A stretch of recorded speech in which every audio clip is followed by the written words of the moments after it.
Salut à tous, c'est Strike, j'espère que vous allez bien. Et comme vous avez pu voir dans le titre, aujourd'hui on va parler de la mort de Meruem. Autrement dit, le roi, ce personnage tant anecdotique de Hunter x Hunter. Dans un premier temps, vu que je sais qu'il y en a pas mal qui ont regardé Hunter x Hunter sur Netflix, je vais vous mettre la scène de sa mort qui a été censurée. Et si jamais vous l'avez déjà regardé, vous pouvez aller sur le timecode qui s'affiche en bas à gauche. 441ひょ651牙う272忍び新た小麦いるかはいな、いますとも。どこにも行きません。451中将。罪だな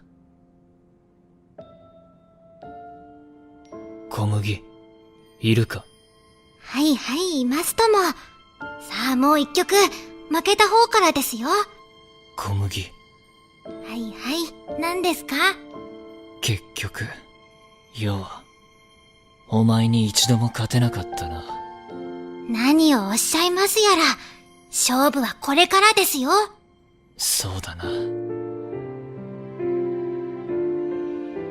151水951水。小麦いるかはいな、もちろん。メルエム様の番ですよ。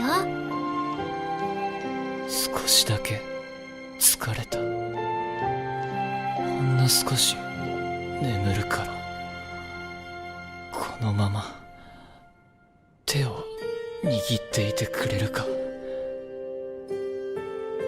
小麦いるか。聞いてますとも。わかりました。こうですね。すぐ起きるからそれまでそばにいてくれるか。離れたことありませんよ。ずっと一緒です。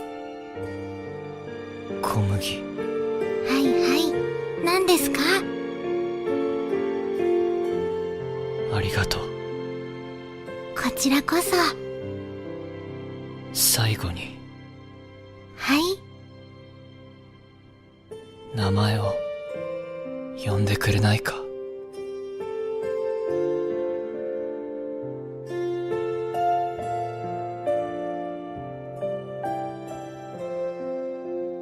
おやすみなさい。メルエム。私もすぐ行きますから。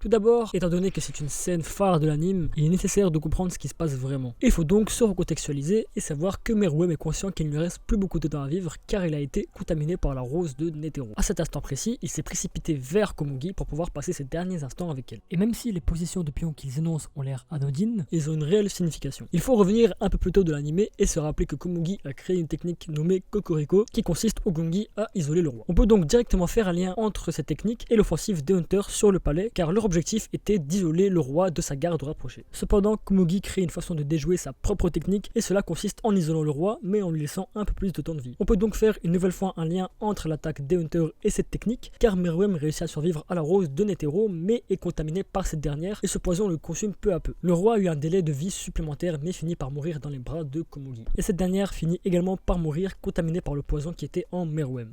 Cette scène est très poignante au niveau sentimental et surtout très intéressante au niveau de l'achèvement de la conception du personnage. Et tout le monde s'accorde pour dire que c'est bien la meilleure scène de l'anime. Mais donc pourquoi Netflix a censuré la scène? Bah en fait on sait pas vraiment pourquoi. Ce qui préoccupe plutôt c'est que la scène n'est pas forcément violente. À part quelques taches de sang, on voit pas grand chose. Et si on la compare à d'autres moments de l'anime où on voit la brigade fantôme tordre des coups et tirer sur des civils, bah c'est vraiment de la merde à côté de ça. Et si Netflix veut s'imposer en tant que grand média proposant des animés, c'est plutôt mal parti s'il s'amuse à censurer ce genre de scène. Donc personnellement je vous conseille de revisionner cet épisode en dehors de Netflix et de toujours faire attention aux animés que vous regardez sur cette plateforme car il est possible qu'il y ait d'éventuelles censures. Donc voilà, j'espère que la vidéo vous aura plu, en tout cas c'était un très grand plaisir de vous la faire. J'ai pas voulu rentrer dans les détails du personnage car il est très complexe. Cependant, si vous voulez comme une vidéo à ce sujet, faites-le nous savoir en commentaire et on le fera avec plaisir. Donc voilà, c'était tout pour moi, allez, à la prochaine.